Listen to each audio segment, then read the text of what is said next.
নমস্কার সবাইকে, কেমন আছেন সবাই? নিশ্চয়ই ভালো আছেন।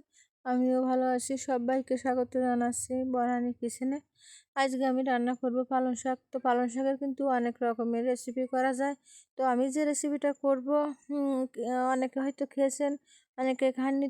আমার রেসিপিটা পুরো দেখেন, তাহলে বুঝতে পারবেন। আর এই রেসিপি কিন্তু খেতে খুবই ভালো লাগে। তো রেসিপিটা করার জন্য আগে আমি শাকটা কেটে নেব, কেটে ধুয়ে পরিষ্কার করে নেব। আর এই রেসিপিটা রান্না করতে লাগবে চাল। তো আমি যেটা খাই এটা হচ্ছে আতপ চাল। তো আমি একটু ভিজিয়ে রেখেছি। চালের গুঁড়ো থাকলেও হবে, তো আমার কাছে চাল বেটে দিলে বেশি ভালো লাগে। তো আমি সেই চালটা এখন শিলে বেটে নেব। আর এদিকে এই যে আমার শাকটাও কিন্তু কাটা হয়ে গেছে। তো আমি এই যে শিলনোড়ায় দিয়ে এখন চালটা আমি বেটে নেব। তো চালটা আমি দিয়ে দিলাম শিলে। তো এখন আমি বেটে নিচ্ছি। তাই আমি যেহেতু একটু আগে ভিজিয়েছি, কিছুক্ষণ হয়েছে, তো বাটতে কিন্তু একদমই সময় লাগবে না। চালটা একদম নরম হয়ে গেছে, তো খুব একটা বেশি সময় লাগবে না চাল বাটতে। তো আমি এভাবে এখন এই যে চালটা বেটে নেব। তো আমার চালটা কিন্তু একদম বাটা হয়ে গেছে। আমি একটা পাত্রে নামিয়ে নেব। তো আমার এই যে চাল বাটাটা আমি নামিয়ে এখন আমি এই শিলে আমি কিছুটা কাঁচা ঝাল বেটে নেব। এই যে দেখতে পাচ্ছেন, একদম গাছের আমার টাটকা ঝাল, কাঁচা পাকা। তো ঝালটা আমি বেটে নেব। তো ঝালটা আমার বাটা হয়ে গেছে। আর এখন আমি বেটে নেব কিছুটা রসুন। এই রান্নায় কিন্তু রসুন ফোড়ন দিলে খুবই ভালো লাগে। তো রসুনটা আমি আর কি বেটে নেব। তো খুব ভালো করে বাটবো না, একটু আধা বাটা করে নেব। এই দেখেন আমি কীভাবে বেটে নিচ্ছে, খুব বেশি কিন্তু বাটছি না। এই যে আমার রসুনটাও বাটা হয়ে গেছে। তো এটা আমি এখন তুলে নিচ্ছি। এই যে এখানে আমি কীভাবে বেটেছি।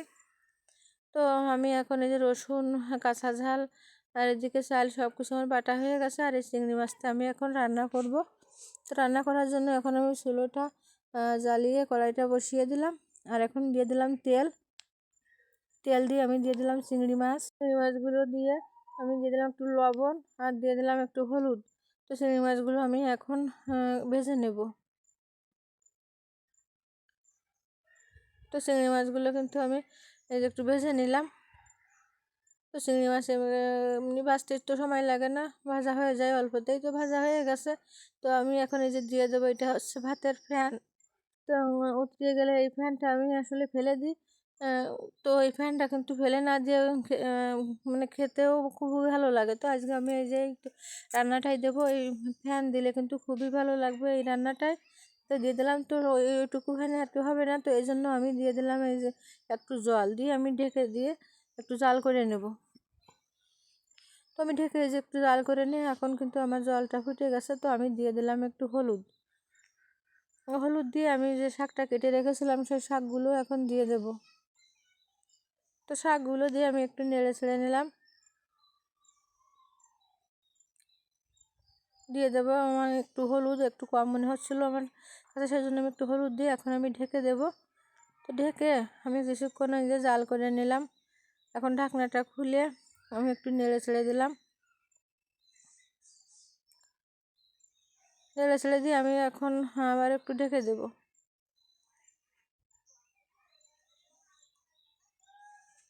তো ঢেকে দিয়ে আমি এখন দিয়ে দেবো যে আবার ঢাকনাটা খুলে এখন দিয়ে দেব কাঁচা ঝাল বাটা। তো কাঁচা ঝাল বাটা দিয়ে আমি একটু নেড়ে ছেড়ে এখন দিয়ে দিলাম একটু লবণ। আর এখন এই যে একটু জাল করে আমি নামিয়ে নিচ্ছি। তরকারিটা এখন ফোড়ন দেবো সেই জন্য। তো কড়াইটা ধুয়ে আমি এই যে বসিয়ে দিলাম চুলোর উপরে। আর এখন এই যে তেল দিয়ে দিচ্ছি। তো এখন এই যে রসুনটা আমি আদা থেতো করে বেটে রেখেছিলাম, সেই রসুনটা দিয়ে দেবো কড়াইতে। তো রসুনটা আমি দিয়ে এই যে এখন রসুনটা আমি ভালো করে কিছুক্ষণ ভেজে নেব। রসুনটা এই যে বাদামি বাদামি করে আমি ভেজে নিলাম। আর এখন আমি যে চালটা বেটে রেখেছিলাম সেটা একটু জল দিয়ে গুলে আমি এই যে রসুনটার ভিতরে দিয়ে দিলাম। এটা কিন্তু আসলে তেলের মানে এই যে এখন আমি তেলের পরে দিয়ে দিলাম, এভাবে না দিয়েও আগে থেকেও কিন্তু দেওয়া যায়। তো যাই হোক আমি একবারে তরকারিটা ঢেলে দেবো। ঢেলে দিয়ে এখন আমি একটু নেড়ে ছেড়ে আমি আর একটু ঢেকে দেবো। আর এই রান্না কিন্তু একদম হয়ে গেছে, আর একটু জাল করে নিলেই হয়ে যাবে। তো আমি এখন এই যে একটু ঢেকে দিলাম। তো ঢেকে আমি কিছুক্ষণ জাল করে নিয়ে ঢাকনা খুলে এই যে এখন আমার রান্নাটা কিন্তু একদমই রেডি।